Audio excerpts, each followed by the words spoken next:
The epilogue for Finding Freedom, Harry and Meghan and the Making of a Modern Royal Family will be released with the book's new paperback edition on August 31st. Meghan and Harry say they have had no input in the biography. This blog has now closed. Follow our latest updates here.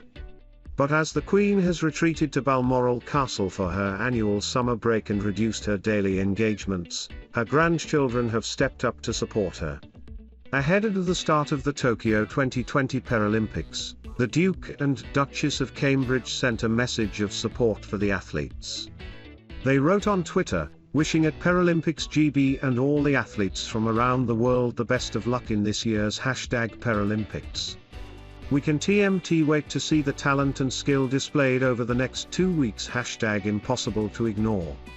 Despite on her retreat, the Queen continues to carry out the day-to-day duties of a UK head of state, including receiving the government's red box. But she's believed not to be spending her summer retreat alone. Zara Tyndall, the daughter of Princess Anne, and her husband Mike Tyndall are believed to have joined the Queen during her Balmoral retreat. According to reports, the monarch was spotted having a picnic with some of her great-grandchildren this week. The Queen is said to have enjoyed an al fresco lunch at Glenmick with either Peter Philip's children or Zara and Mike's daughters. The Cambridges are not the only members of the royal family to wish the Paralympians good luck during the Games. Prince Edward shared a witty and poignant message to Team GB athletes via the royal family's official social media accounts. As the patron of the Great Britain and Northern Ireland Paralympic team, the Earl of Wessex told the athletes on Friday, "As the moment this year's Paralympic Games in Tokyo gets ever closer to actually getting underway, I want to wish you the very best of luck." The Earl of Wessex noted these Paralympics will be very different from any past edition of the Games due to the ongoing coronavirus pandemic. The rules in place in Tokyo to curb the spread of COVID-19 mean no members of the public can watch the athletes in person, much like it happened for the Olympics a few weeks ago. However, Prince Edward urged Team GB athletes not to be discouraged by these changes. Princess Anne, an Olympian herself and patron of Team GB at the Olympics, expressed her sadness at the impossibility of accompanying the athletes to Tokyo before recalling how unforgettable an experience at the Olympic Games can be.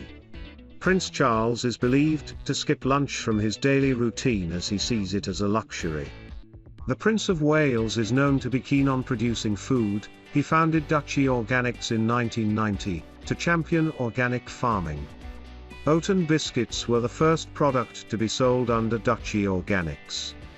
However, when it comes to Charles eating, he has certain habits he sticks to, including skipping lunch.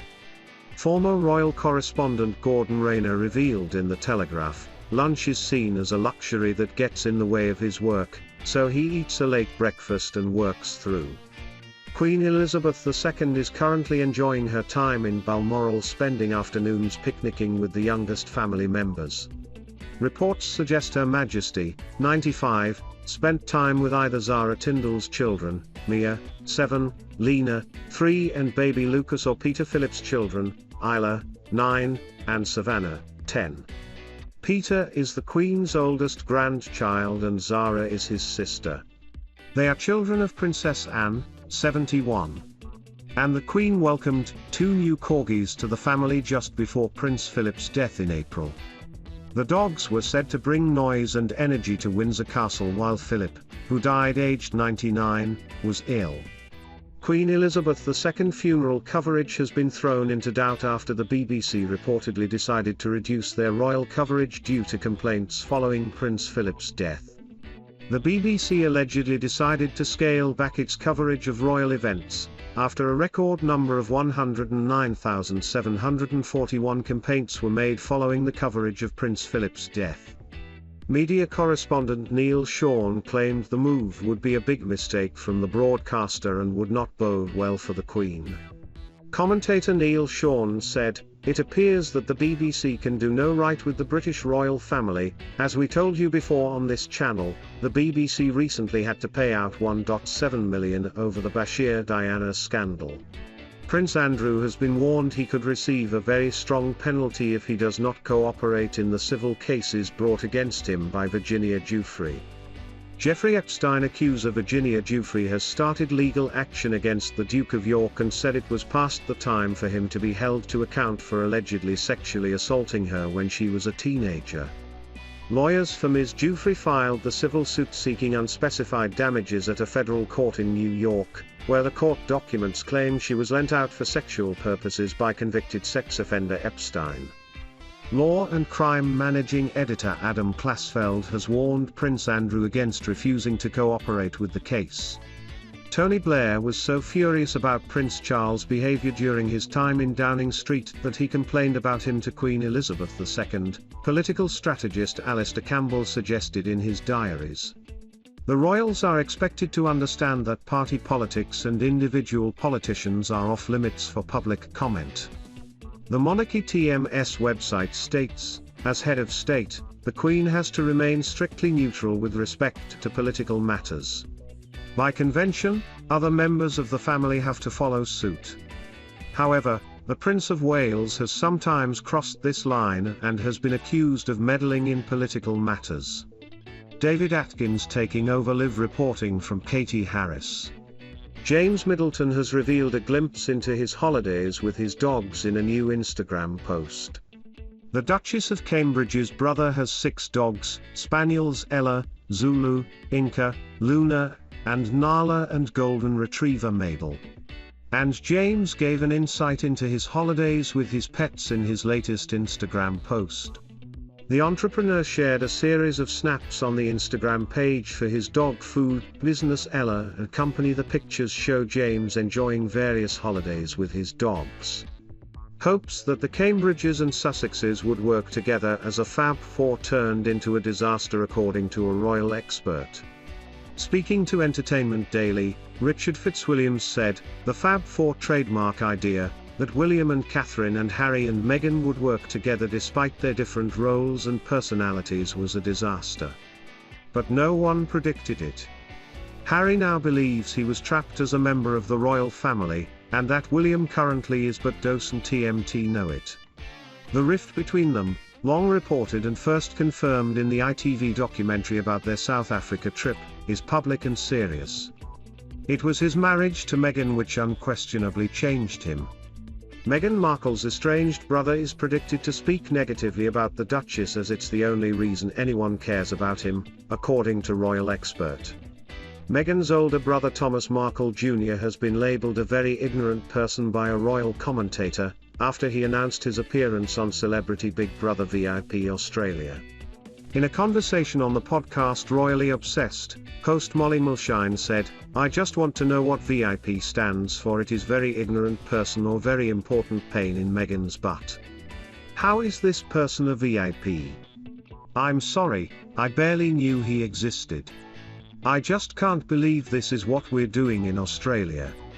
Piers Morgan has hit out at Prince Harry and Meghan Markle in a fresh new swipe, as he branded the pair trash-talking chancers.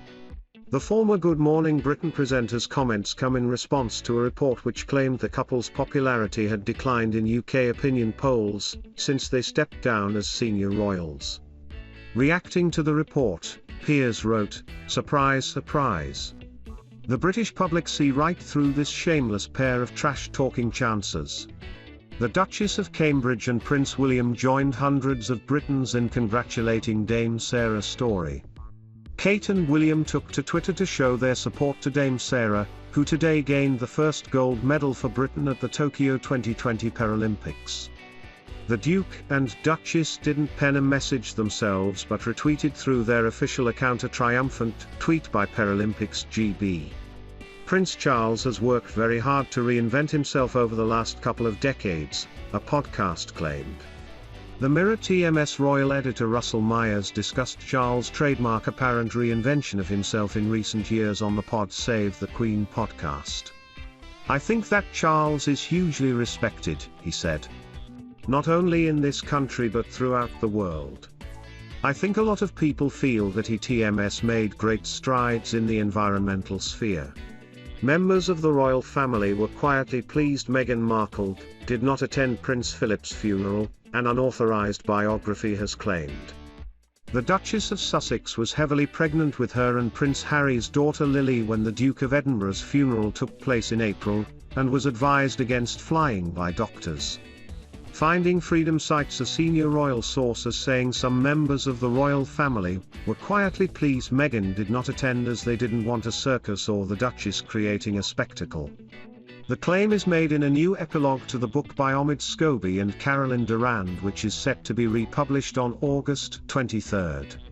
According to The Independent, the biography says, in truth, several members of the royal family are understood to have been quietly pleased that Meghan stayed in California, because they didn't want a circus or, commented one senior royal source, the Duchess creating a spectacle.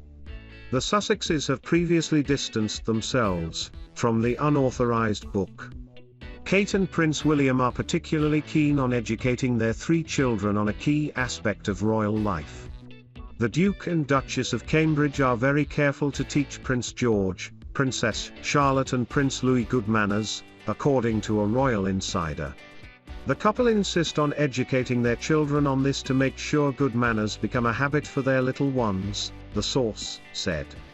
They told The Sun, table manners, thank you letters, little courtesies are being drilled into the children so they become automatic. Katie Harris taking over live reporting from Stephen Brown. The wreath Prince Harry sent to England to be laid on his behalf at the cenotaph last November remained in its box throughout Remembrance Sunday, authors of the biography Finding Freedom have claimed. Authors Omid Scobie and Caroline Durand wade into claims first emerged in November last year as senior royals gathered in London to attend a socially distanced national service of remembrance. At the time, the Sunday Times claims Prince Harry had been refused the opportunity to have a wreath of red poppies laid on his behalf at the cenotaph. The author of the unauthorized biography of the Duke and Duchess of Sussex have now claimed in an updated version of their bestseller book the wreath reportedly sent by Prince Harry to London never left the Royal British Legion's headquarters. They wrote, but as the day came and went, Harry TM's gesture remained in its box at the charity TMS headquarters in Kent. Princess Charlene of Monaco revealed she has been reunited with her twin children and husband Prince Albert after having spent weeks apart. Princess Charlene, 43, couldn't hide her happiness as she shared on her Instagram account a few pictures of her reunited family, who traveled from Monaco to South Africa to spend some time with her. In some of the snaps, the South African-born princess can be seen cuddling her children Gabriella and Jacques while Prince Albert, 63, smiles behind them. 2 other pictures showed the adventurous 6-year-old twins perched on a branch they climbed. The portraits were accompanied by a caption by Princess Charlene, reading, "I am so thrilled to have my family back with me." Meghan Markle and Prince Harry have been criticised by Nigel Farage for conducting a bombshell interview whilst Prince Philip was on his deathbed. Prince Harry and Meghan Markle have been slammed by Nigel Farage and royal commentator Robert Jobson for conducting their bombshell interview with Oprah Winfrey whilst Prince Philip was unwell in hospital. Mr. Jobson accused the couple of burning the British flag by attacking the royal family, despite the Queen's husband being on his deathbed. In a conversation on GB News, former UKIP leader Nigel Farage said, "What really upset me was when they gave that interview to Oprah, they knew that the Duke of Edinburgh was on his deathbed. Yet they still went ahead." Prince Andrew took 3 SUVs from Windsor to Scotland for his holiday at Balmoral, it has been claimed. The Daily Mail's diary editor Richard Eden claimed the convoy of cars travelled 1,020 miles on a round trip from the Royal Lodge in Windsor, where the Duke of York lives, to Deeside in Scotland. All 3 vehicles, the commentator added, belonged to Andrew and carried his personalised number plates.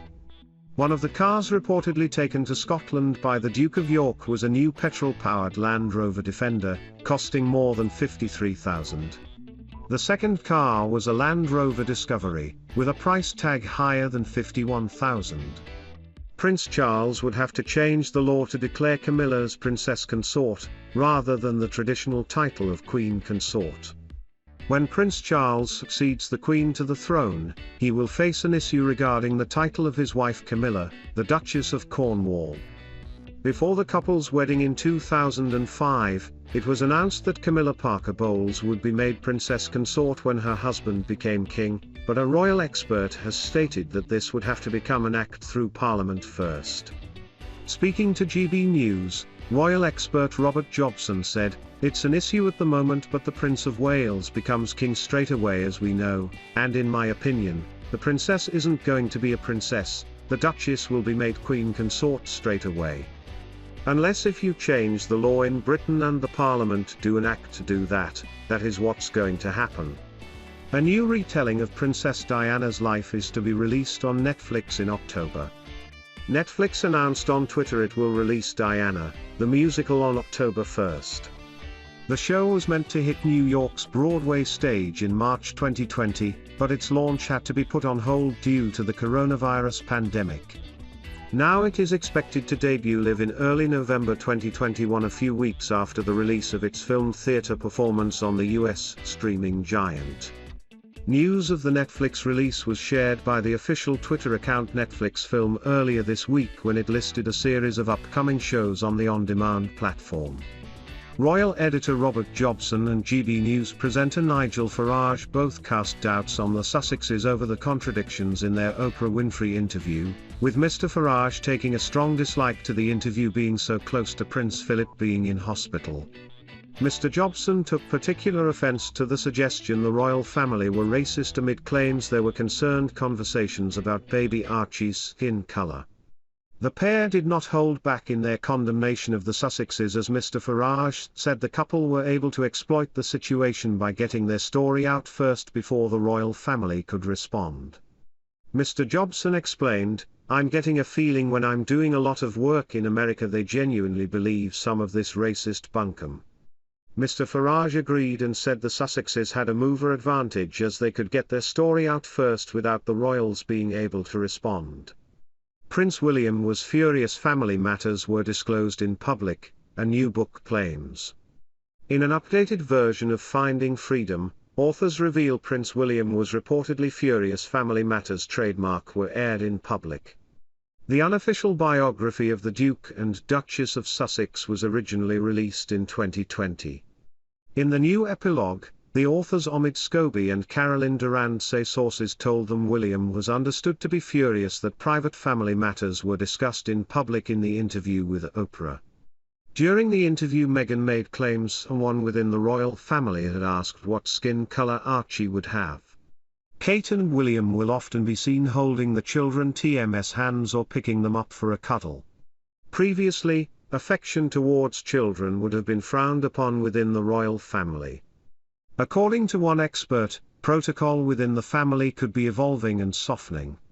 Speaking to Express.co.uk, Danielle Haig, principal psychologist from DH Consulting, said, "The overt affection that William and Kate show towards their children is most definitely unusual for the British royal family. But how wonderful it is to see.